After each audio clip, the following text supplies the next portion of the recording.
गाजियाबाद के बिसरख में पैदा हुआ रावण कैसे पहुंचा श्रीलंका? एक ऋषि का बेटा आखिर राजा कैसे बन गया? कुबेर जैसे देवता का भाई राक्षस कैसे बना?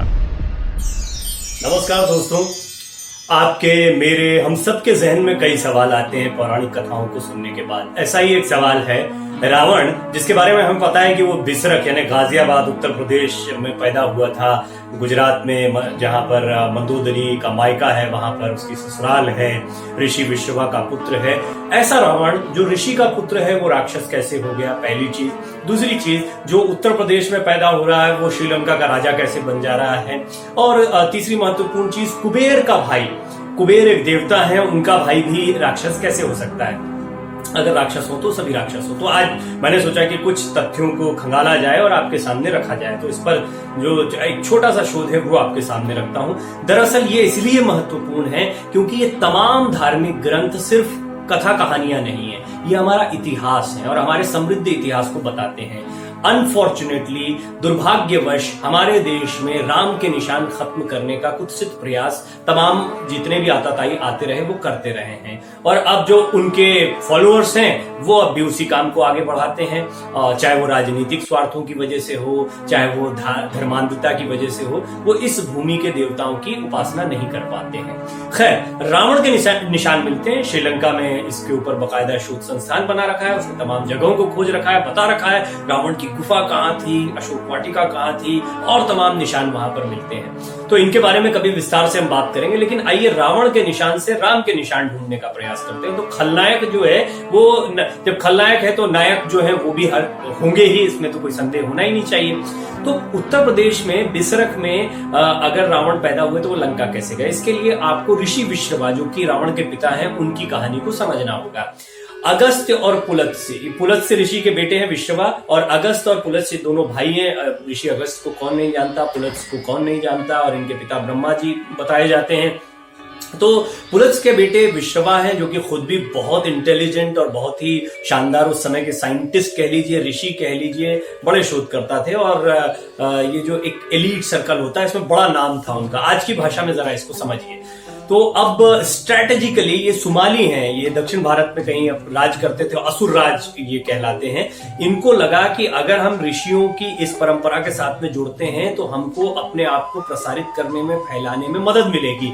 और विश्रवा इसके लिए बहुत बढ़िया, तो वो कैकसी का विवाह करवाने का प्रयास करते हैं। विश्रवा की पहले शादी हो चुकी है। विश्रवा इलाविदा उनकी पहली पत्नी है, जिनसे कुबेर का जन्म हुआ। तो ये समझ लीजिए पहले कि इलाविदा एक ब्राह्मण पुत्री है, ऋषि भारद्वाज की पुत्री है, उनसे विश्रवा की शादी हो रही है। तो ब्राह्मण कुल में शादी हो रही है और उनसे संतान उत्पत्ति हो रही है, वो कुबेर है। कुबेर जो है वो रावण का सौतेला भाई है, इसलिए उनको कुबेर को देवताओं की श्रेणी में रखा जाता है।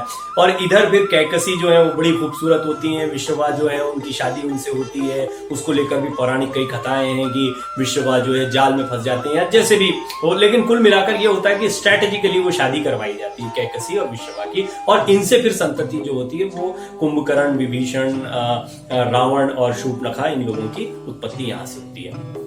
तो एक डिफरेंस है।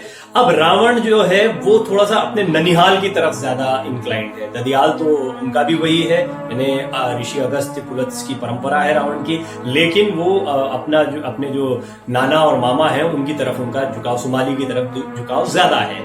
तो वो रणनीतिकार है, राजनीति जानते हैं। इधर कुबेर जो है वो भी बहुत सुयोग्य राजनीतिकार है, और विश्रवा उनके लिए भी फिर ब्रह्मा की क्योंकि परंपरा है तो उनसे लंका की मांग करते हैं, और वो लंका के पहले राजा बनते हैं और लंका को बड़ा समृद्ध करते हैं। सोने की लंका, पुष्पक विमान, ये सब कुबेर का लाया हुआ होता है। और रावण जो है वो अपने मामा की मदद से यहाँ पर कब्जा कर लेते हैं और कुबेर को उनके आसन से हटा दिया जाता है, और वो झगड़ा बहुत ज्यादा बढ़ता है। तो कुबेर अपना जाकर शांति से हिमालय और हिमाचल का जो इलाका होता है वहां पर वो अपना साम्राज्य फिर से स्थापित करते हैं और बहुत सुंदरता से उसको आगे बढ़ाते हैं। लेकिन इधर ये रावण जो है ये यहाँ पर जम जाते हैं, और फिर इसके बाद में ये इनके बारे में प्रचार होता है कि बहुत ही बड़े और बड़े ही सूरमा हैं। तो इस तरीके से उत्तर प्रदेश के रावण जो है वो श्रीलंका पहुंच जाते हैं और यहाँ के राजा बन जाते हैं, और इसके पीछे एक बहुत बड़ी ऋषि परंपरा। अब एक महत्वपूर्ण बात यह है कि ये ऐतिहासिक तथ्य हैं। जैसे आज की राजनीति है, निश्चित तौर पर जब कई पौराणिक ग्रंथ आते हैं, कई लोग अपनी बातों को लिखते हैं, तो उसमें कई अतिशयोक्तियां भी आ जाती हैं, कई जगह पर फैक्ट्स जो हैं वो मिसमैच भी करने लगते हैं, कई बार राइटर्स जो हैं वो लिबर्टी ले लेते हैं, अपनी कल्पनाओं की लिबर्टी ले लेते हैं। इन सबके बावजूद इस तथ्य से इनकार नहीं किया जा सकता कि ये सारे किरदार थे, क्योंकि सब कुछ इन्हीं के इर्द गिर्द बुना गया है, और इन किरदारों की कुछ कॉमन चीजें हैं जिसको कोई डिनाई नहीं करता, चाहे वो इनका जन्म हो, चाहे वो इनका इधर से उधर जाना हो। और फिर हम इतिहास देखें तो भारत जो है वो तो बहुत ही समृद्ध था। अभी हमने एक वीडियो डाला जिसमें इराक में किस तरह से भगवान राम और हनुमान जी के निशान मिल रहे हैं, वो आपने देखा है। तो इस तरीके से दुनिया में अलग अलग जगहों पर जहां भी आप जाएंगे आपको सनातन परंपरा के निशान मिलेंगे, क्योंकि सबसे पुरानी परंपरा यही है, यहीं से सब कुछ गया हुआ है। लेकिन लोग इसको डिनाई करते हैं क्योंकि वो आपको नीचा दिखाना चाहते हैं। तो अपनी समृद्ध परंपरा को आगे बढ़ाइए, दुनिया के सामने इसको खुलकर रखिए। एक छोटा सा प्रयास हम भी यहाँ पर कर रहे हैं। आप इतना स्नेह दे रहे हैं, इसके लिए बहुत बहुत धन्यवाद। जय श्री राम।